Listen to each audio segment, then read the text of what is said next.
Welcome to Inside Luxembourg Sport, the podcast where we talk about everything to do with high performance sport in Luxembourg.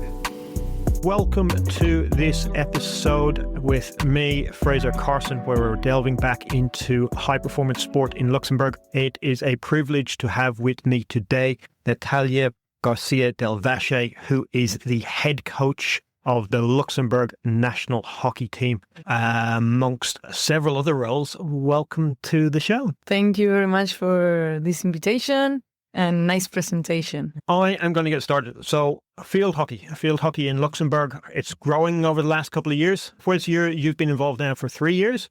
Give me a little bit of background. How did you end up here in Luxembourg with field hockey? Yes, my background is really early 6 years old. I started playing hockey due to my PE teacher in the school that she encouraged me. She saw some skills with me and says, why don't you go to this club? It's next to the school. And that's how I play till 30 years old when I arrived here to Luxembourg. And yes, I play, stop playing, then study, being coach, and that's why I'm finishing here. Yes, 3 years ago, I decided to move in, making some change, looking for a new challenge. And in Luxembourg appeared an invitation, a position. And I said, why not? And here we are. So how do you find, obviously coming from Argentina, who is a sporting worldwide icon, particularly in field hockey, to a small nation like Luxembourg? What's interesting, yes, in Argentina, we are one of the 5 teams in the world of hockey. So I think that we can give a lot for the Luxembourg team, national team of hockey. We have facilities, we have people, they want to grow up. So why don't start in this challenge? As it's open and new,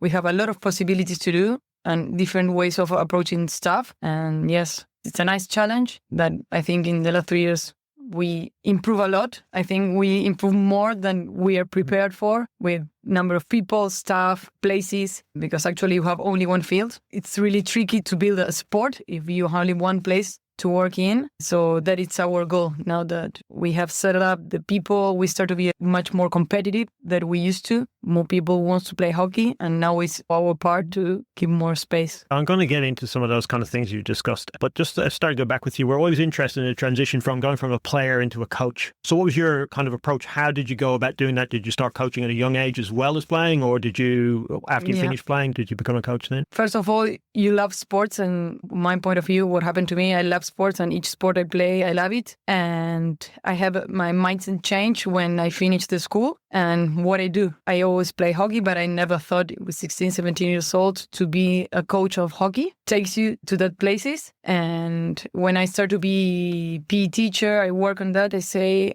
I like doing this. How can my passion, my hobby as hockey, how can I use this to do what I really love, that it's teaching. I realized I love teaching in different aspects. You can be a PE teacher, you can be a coach. And I have a teacher in the university that told me, you play hockey, why don't you start to teach? We have some spots over there. And I start, and I think that I enjoy more being coach than playing. The tactics, the dynamic, how do you manage, how to resolve a match, because you have seconds to take decisions and you need to change things because you need to resolve. And I say that attracts me more. I start with the youngest teams coaching, and then I realized, okay, let's go to the next challenge. So you've just worked your way up from working with juniors from a coaching level all the way up to... Exactly. And then you realize that for each age is completely different. The approach, the ways, what do you do, how do you do? And that it's fascinating. But for me, the best part is seeing the process of a player, having it 2 years and how they develop, how do they grow up. For me, it's fantastic. Do you think it's, because you're a goalkeeper, do you think it makes it a little bit different as a goalkeeper because you're analysing and watching the field from behind the play? Do you think that's made it easier for you as a coach? I'm not a goalkeeper. No? I'm not a goalkeeper. I used to be defender. I did once or 2-3 times goalkeeper for the team because they were not... Okay, that's where I'm getting confused. But defender, goalkeeper, they are next to. Maybe the goalkeeper has the view of the pitch. But I think that being defender is fantastic. That is another topic that we can discuss about goalkeepers because it's another world. They're a different topic. It's another world. Why don't we touch into it? I was talking about, particularly at a high performance level, to get to a goalkeeper, a different mentality across a range of different sports, whether that's football, whether it's field hockey or anything like that. Absolutely, you need to be prepared for that. Let's go to the practical part. Your team is attacking all the time and you have a counter-attack. They attack you, boom, they score. And how can you prevent the situation? You need to be focused all the time. Do you find this then, obviously, for a goalkeeper, because there's only a small number of them in a squad and a team, they probably don't get the same amount of training as the rest of the team get as well, because their resources potentially are limited from a coaching perspective. And that's when the challenge of the coach comes in about getting attracted the goalkeeper. Actually, we don't have a real goalkeeper that was 6 years old and was goalkeeper. So was a soccer player that some friends were playing hockey, or now for the last challenge, the European challenge that we went 2 weeks ago, one of the players was goalkeeper and she did it really fantastic. So I think that comes the commitment of the coach and how you adapt your trainings also, because normally we are focused on the field players, but we don't focus on the goalie. How can we adapt our exercise with the goalie so she can also get involved? And in the other stuff, we put more extra time of ourselves, like 40 minutes, 50 minutes before the training to train with the goalie. Okay. Yes. Okay. And also, because you've mentioned there as well, it's one of your roles is with the club team here in Luxembourg. Yeah. And you're again competing at high levels with that. But what might be some of the differences between the national team coaching as opposed to the club level coaching? I think that we always want to win, for sure. But the club is more like social part. We need to, they are people that they are working all the day. We have families, most of them, and they want to come and have fun. So I think it's the way that you approach the trainings and the goals. I think goes from that way. You always try to all the players play, of my point of view, as many times as possible. Also, there are matches that you need to win. So you need to adjust. And there comes the part of the player that understanding, okay, maybe I will play more, maybe I will play less. But I'm part of this good general goal. And in the national team, they are the ones that are with the level. And maybe you will not be there. Process behind all that they are all part of that journey, because without the players that maybe were selected or not, if they are not there, we couldn't train or get to the level that we are there. So how as a coach do you deal with those? Because obviously you need to have a little bit of competition within the squad itself, because there's people playing for the same position and you want them to be pushing each other to do it. But at the end of the day, one of them is going to be selected and one of them isn't. How do you deal with that? It's an interesting question, because now, our reality this year was the first time that we need to do a little bit of selection. And I think that the main point is how we communicate things. If we are clear from the beginning which one is the goal and how it's going to work on it, I think the coach is clear in that, speaking with the players, with the captains, and giving the same information. I think the process of the selection and giving that feedback is better. It's not, okay, you are not coming today because you are not good. That is not the way that we are working on it, for me as a coach and for the players. But I think that the main point is trying to explain the player and give me all the resource that we have. And we make video analyze, we film them, we go over there. But I think that if you are not here today, maybe next time you are going to be. So it's really important for you to make sure that everyone feels included in that squad. They all know their own kind of personal development goals. Oh, absolutely. We have the general goal, but each player has their goals that we work on together, and what we want from where we are or what we want to get. I think we have the individual part for sure that we need to improve every time, because we want to every time as a human be better and better. We never need to forget about that. Is that the crucial part then of high performance coaching, in that you are constantly looking to individual development? You're setting those individual goals for players with the mind on trying to win and obviously improve the overall performance, but it's about developing each one of those individuals. Even though I was having this next season that I make a lot of changes about positioning, because I think 2 months, 3 months before, for example, from the club, I changed positions.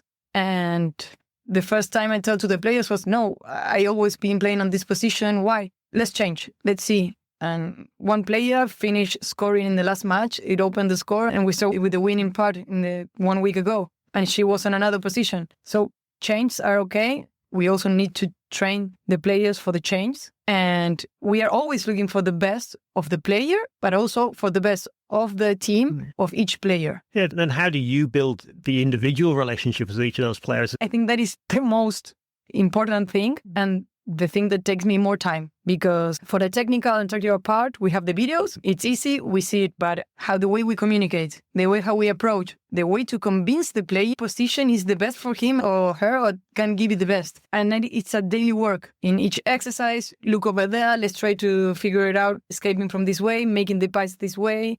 You will feel more comfortable, just try it. Oh yes, it's a daily work, sending messages to the players while I'm doing the video analyze, for example, and saying it privately, look, we were training this 2 weeks ago, we were focusing on this, and we can see it on the pitch. And then the player starts to get more confident and trust you. I think that's the challenge, convincing the player that what you are doing is the best for them. And so you've got this from an international level. Yeah. So you're coming together. It's not like a club, but it's the way you're coming together every so often, maybe for a training camp or going away to a competition. So you are constantly in touch with them throughout the year. Our challenge is that half of our team lives outside Luxembourg, and then the rest or lives near London or in Germany. So how can we keep on be connected, even if we are far, for the same goal? So we do Zooms, we do video analyze with some of the girls. We have one of the girls living in the US. We were playing like this, we did this. How are you? How is your program, your physical program? Is that one of the biggest challenges about Luxembourg being so small? There isn't obviously a professional league here as well. So you're going to, even just from a league perspective, you're having to play across the border, never mind the national team players being all over the world. Here's what we're doing. Here's what our goals are. Basically, it's that. Now, all the players are being active in their countries. They are playing, maybe some of them, they need to go to study to another country and the level of the hockey is not as good, but they keep on training. They do the physical part. They do an extra sport. I think that the communication and being really active is the only way. When we do a physical part and we are not together, we send pictures. We are doing this.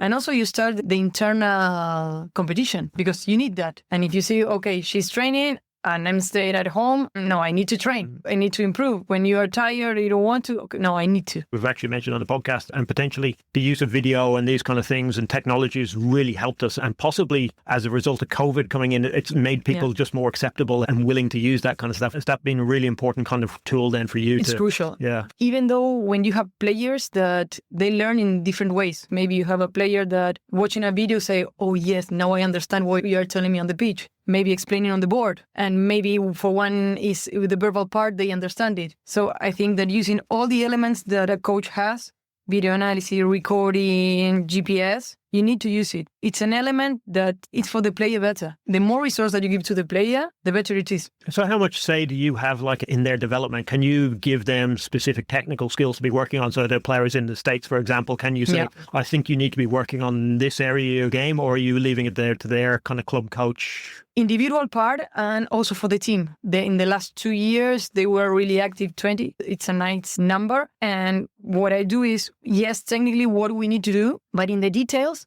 I think about on the team. Different positionings are players that in their class, they're usually to play on that position, but on the national team, I need them in the other one. And I have one player, 16 years old, you need to go to the mid, but I never been on the mid. Yeah, but in this team, we need you on the mid. And okay, what I do? Let's go with the resource. We need to try to practice this.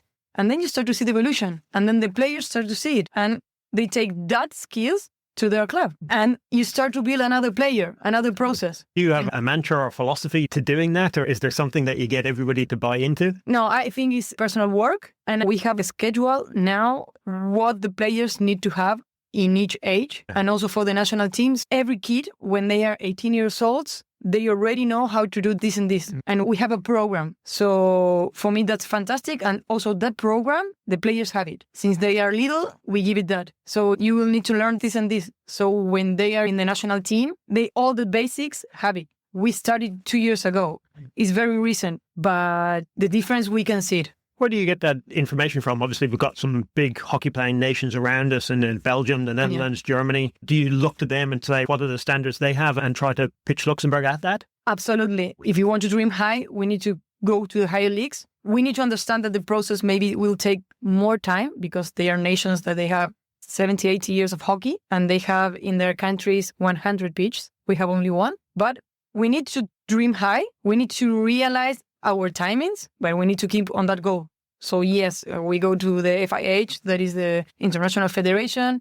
They have also one program, and then we go to the nations and what we can do. We are sometimes teaching the kids as they were in the higher level, but we need to start with the little ones. We need to start to build from here to 10 years. So how do you, as a national team coach, think about that for that kind of athlete development over that 10-year period, as opposed to potentially wanting to get results straight away? How do you manage that kind of balance between those things? I think that I already said communication is the first one. We need to be realistic. We have this. what we want. Because that's the first question. Because maybe my goals are not the same as the players, but I'm the coach, I'm deciding. But if the players are not convinced, I will not do any plays because my mind is one, but the rest, they are not following me. They need to trust on me and we need to see the things clear. We can change on the way, yes, but I think being realistic, and I call it like doing baby steps. This tournament, the first tournament, we are going to be there. We are going to see the reality. What do we need to change for the next tournament that is in July? We need to change this and this. They have the program in the beginning of the year. We are going to train these days. We are going to have friendly matches. This year was the first time we were having friendly matches against the Belgium All Panthers. That is really good. Was a really nice game. The difference of score, so it was fantastic for them. And was like, okay, give us a reality of how is the team. Because you can train, but if you don't have competition, how do you know which level are you? Maybe as a coach, I know it. But the players, if they don't live it, they don't feel it. How you convince them? Yeah, and I must admit, it's something I've had in my background in playing, in particularly when I was in Australia, we're working with a team that was a young developing team. They weren't going to necessarily win the league, and we really had to look at those short-term goals of what are the things that are going to make us competitive in this game. Success is not winning or losing, but it's are we meeting our KPIs for this game or this training period and these kind of things. And that sounds the same kind of thing you're talking about. Maybe our goal is in the first quarter, we have 4 quarters in a normal match, don't receive any goal. That's a goal. We need to go for the basics. And once you get there, you can be more competitive. We have our first tournament. We won the first match. We didn't expect that. And we won the first month of the national team. And they couldn't believe it. We can do it. We need to find the way how we continue doing it. But it's there. The results, we can see it. I think that basics, a simple tactic. We understand the tactic. We saw it on the video. We did it fantastic. Goal accepted, which is our next challenge. Is it easier in Luxembourg where there perhaps isn't the same expectations of going and winning competitions? Your job isn't on the line if you're not going past a certain level, getting to the quarterfinals or something like that? It's not easy at all because we don't have enough players to make that internal competition. High nations, you have 100 of kids and the clubs make selection before they send to the national younger teams. And here we have only one club. I arrived here and I have a youngest team, the U19s, and then they become to the DOMs. And I have 2 players that they make a difference. And then the rest, that 2 players, they will do all the work, we don't do nothing. And nowadays, half of the team or even more, they're in the same level because it's not, the 2 stars or the 2 best players play and we go over there. We need to be all stars. It's not about an individual part. We need to be all the best, and because somebody is scoring and we are winning, it's fine. We need to keep on pushing. Even if the level, we have players that we were in a league when we arrived that they were superior about our league and they were winning. Winning is the best feeling that you can have, but it's about improving. It's about being better. I think we all play to win, for sure, because it's over there. But you need to realize all the evolution. Don't get with the result. Get with all the evolution that you did as a group. So how do you change the mindset of someone potentially coming in, they're just focused on winning and they just want to win, that's it, but to this more personal development and team development kind of philosophy? Here we were speaking before, they know that they study, they have a great job, they have a great amount of money, and it's fine, it's okay. But in one moment you will get bored. You will need another goal. You will need something more difficult to you to do because you're in that place and it's bored. You want to be better. So how we can take that way of living, how we can manage to be better. And I think it's daily. It's training a kid of 6 years old. For example, we lift 1 time the ball and now we need to do it 3 times. And how we do it? Competition. You are going to play against him and you are going to play him. I think that the good competition, the healthy competition, the internal competition over there starts to make you better and better. I think that is the goal and we need to work on the youngest ages. I think that is the clue because now the bigger ones, we can change the mindset, but they have a lot of history around that is super difficult to change. We need to go to the youngest. So now in 10 years, we have real mindset athletes. Today, we don't have that. And it's not in hockey. I think in general, we need to change that mindset. It's been a common thing that's come out through these podcasts is that approach to sport and the sport culture that we have about how do we actually want to get better? How do we want to reach higher levels of sport? And seeing sport as a tool or an avenue to really progress a career as well. So it sounds like it is in field hockey, you are doing this, you're having the success. Does it make it easier to embed those down with those junior levels by showing the success the senior teams are having? Absolutely. We came back from the tournament and the little ones, they were saying, you won. It's the first time that you were on the news, and was like, yes, we need to to the youngest, see that their idols, that maybe their idols are a doctor that was working 80 hours, but outside, and then they have to train and they are tired, but they did it. And if they did it with all the stuff, why that I'm 7 years old, I cannot do it? Why if a player, that is a thing now that we are also starting to do, is like the national team players come with the little ones to see. And maybe for a kid, they don't know that Luxembourg is just starting to be competitive. A kid goes to the school and says, oh, today one national player team of hockey came to our trainings and we were playing with her. Wow. But that's the way we need to start. That's probably something that hasn't happened here in Luxembourg. Yeah. In my experience of watching it, they're not really promoting athletes. There's a few which are starting to see now. We need more of that. We need to be more visualized. We need to be more public. That's what we are pushing all the time. 1 month ago with the European Hockey Federation, that the only way to get people knows you is doing, for example, tournaments. So why not hosting a tournament here? People from Luxembourg can watch and see and be curious. Oh, what is this sport? Let's go and see it. And then, oh, I'm interested. I would like to go and try it at least. Watching and being watched is one of the important ways now with medias, with social medias. That is a key point. If we could get more advertising, more promotion of sport, particularly at a high performance level, so people can see it and see what's involved with it. Absolutely. 6 of the last national ladies that approached me to start to be on the national team was because they saw it in social media. So they started to put Hockey Luxembourg and they saw that we are really active on the website. Oh, I'm Luxembourgish. I used to be goalie. Yes, of course. You're very welcome. I always have this debate with people. If we're going to invest in sport, obviously resources and the amount of money that's available is still quite low. So we can't invest everywhere. Ideally, yes, we do with the kids and get everybody involved and have a nice development pathways. But also maybe we just invest at the top level and showing the success at the top level to encourage more people to get interested in it. For me, it's the only way. Yeah, I think it's definitely, for me as well, I agree with that kind of philosophy. And potentially, and I've asked a few people on this podcast, should we invest in individual sports? Should you be getting more of the money than some of the other sports that aren't doing as well? And I think that yes, more goes to individual part because easier, it's less money, but we need to go to the big leagues. We need to be shown. We have our neighbors, Germany, they are the best in hockey, one of the best. Belgium, they are really good. The Netherlands, Switzerland, they are growing, but they are good. They are no. France, in the last 10 years, they make something insane. Now they were in the Olympics. They did a nice performance for being the first time in their lives over there. We have the connections. We are 100 kilometers of distance. Why we don't start to invest over there? Even football or other sports. We have the facilities. Why don't we invest in that? What's the relationship then? What kind of field hockey? Places like Germany, the German Field Hockey Federation. Is there a good relationship? Do you have some crossover? The best relationship with the Belgian Federation because we play in their tournament as we are only one club. We used to play in the German when I wasn't here. Now we have a nice connection with the Belgian Federation. That's great. France, the men's have friendly matches with the youngest teams, and that's really good. They are really open and happy to help us. Also with the Dams, we play against all Panthers. So it's another way of being known. One player that she used to play in the best level of hockey in Germany. She was born there, and when she was young, she was playing with a player of the Old Panthers. They started to be in contact. They saw that we starting to build a team and organizing a friendly match. Last year was our first tournament. We were, for the first time in our lives, in the ranking of the FIH of hockey. So why not? They are nations that maybe they have a lot of history, but they are very open to give us a hand in about knowing Luxembourg hockey in the world. So for me, that's great because they don't need to do that, but they do it. Building relationships with people. I think the only way, building connections of everything, of building connection with the players, building connections with another federations. Communication for me is fundamental. It's a really important kind of aspect that we have with that kind of relationship building. But I'm going to guess it's also quite challenging, particularly in Luxembourg, where you've got to put your other hat on, the club coach.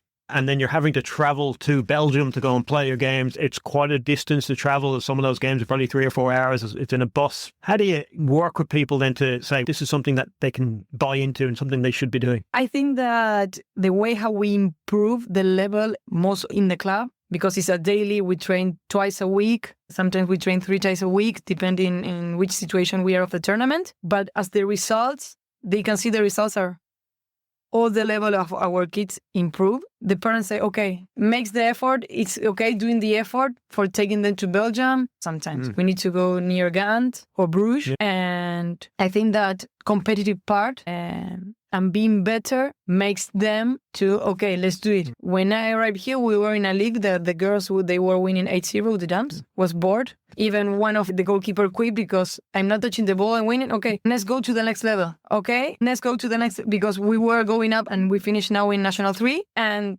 then they start the challenge because, okay, before I didn't need to go to train because I was winning. Now I need to train because I want to win. But we need to also go to do the tournaments, to play a match because I want to win. I don't want to lose, to improve. But I think it's also aware communication with parents, explaining the parents that we need to travel, that it's the reality, but we need to keep on doing it so the kids can play in matches.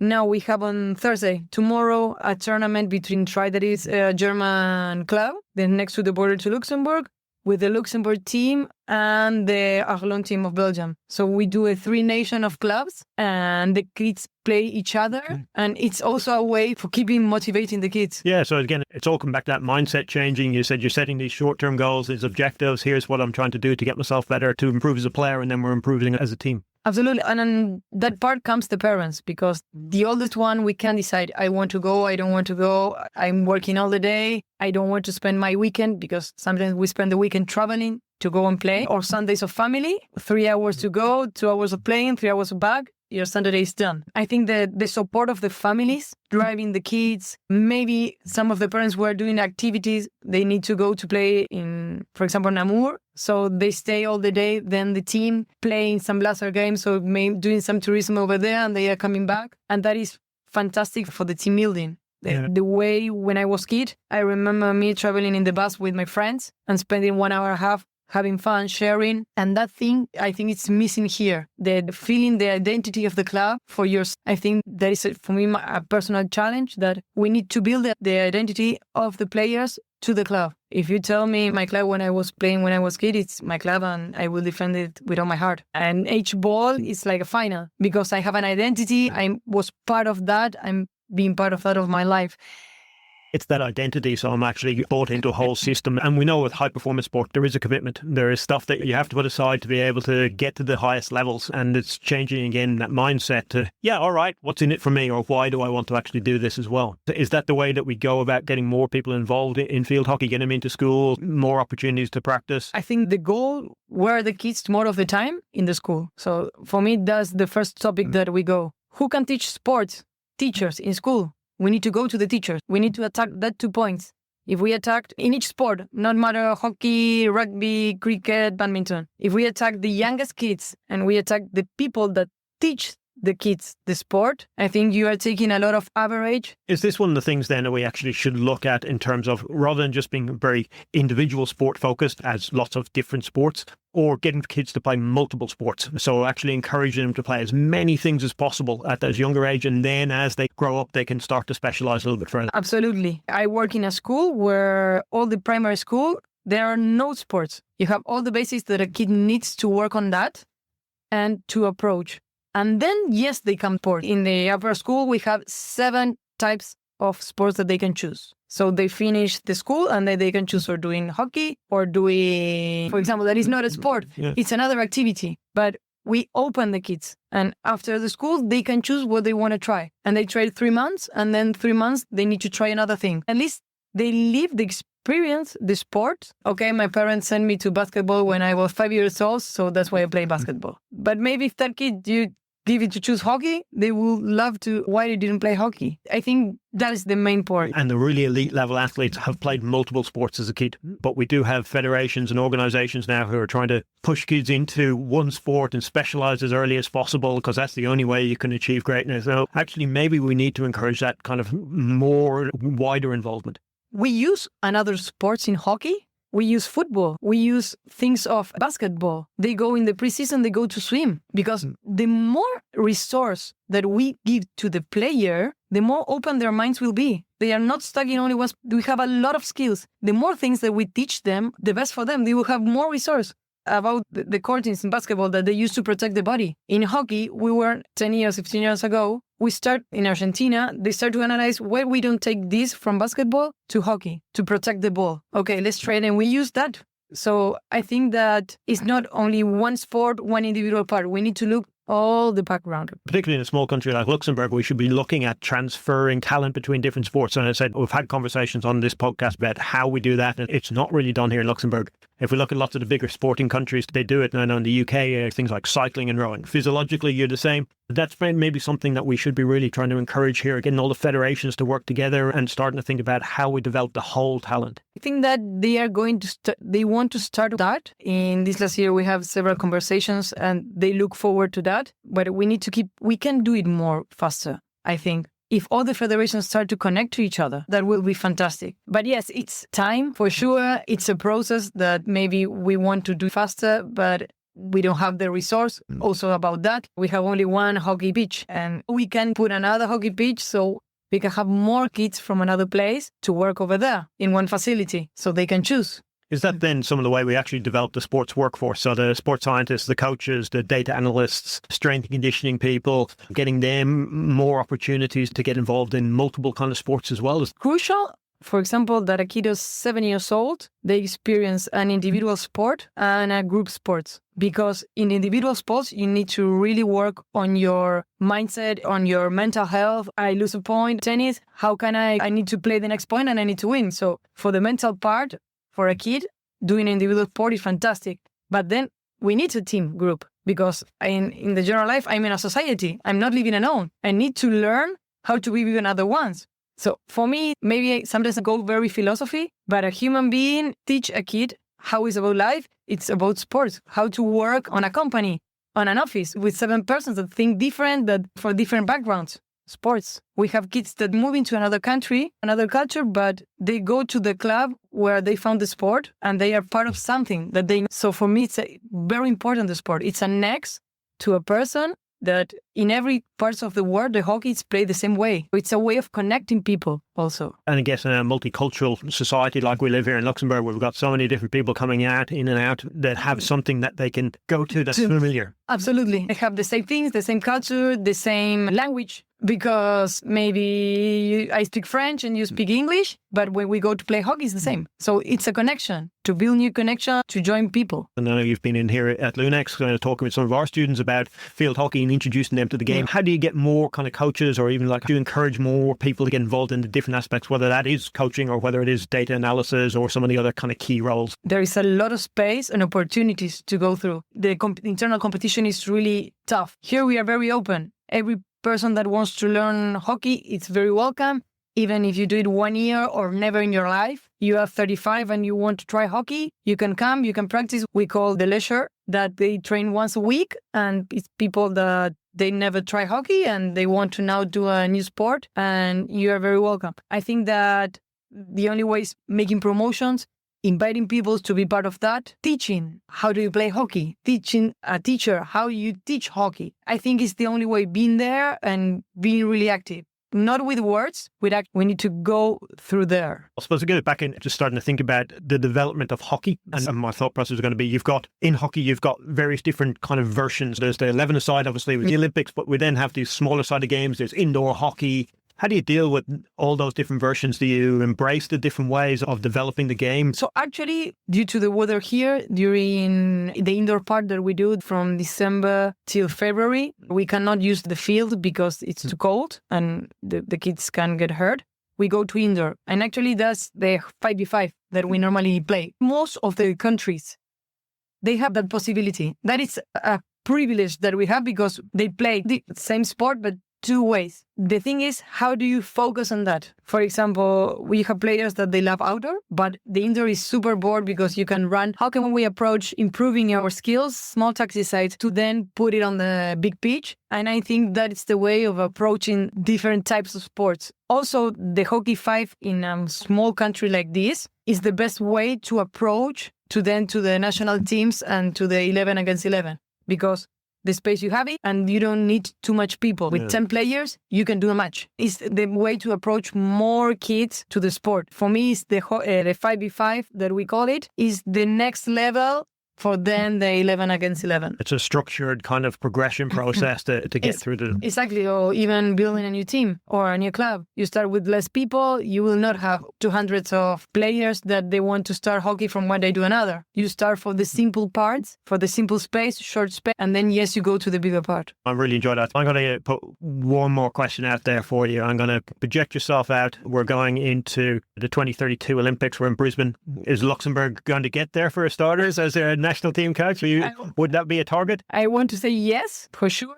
What would be a success then in 2032? For example, now we are in Challenge 3 about European hockey. I think that in 4 years, we should be competitive at all in that league, even though being better, because players are trusting the process. We have some results last year. This year, we are finishing working on some subsidies, so the best players can already join to the team that we have. So that gives another level. But for sure, I think that this tournament, we will be very competitive at all. But yes, being in the ranking of the FIH for sure in 6-7 years, why not? I've seen some real developments for the women's field hockey team here. You're an inspirational part of that, and I can see why just by the basis of your approach to the mindset, the development of the individuals, and how you're thinking about developing players and not just getting those end results. And I'm wishing you all the best for the next couple of years, and I'm no doubt that you'll be successful. Thank you. Thank you very much for the space. We invite all the people in Luxembourg and in the world to join hockey. It's really nice. We are very open, and very nice that you give this space to this beautiful sport. And if players are looking to get involved, how might they be able to get in contact with you? You can go to the club, Hockey Club LHC. It's Luxembourg Hockey Club, or the page of the federation. You send a message and we respond automatically. Yeah, so if you are interested in getting into hockey, it's a growing sport and they're having lots of success at this moment in time. Thank you very much for coming in. I've really enjoyed it, and good luck for the future.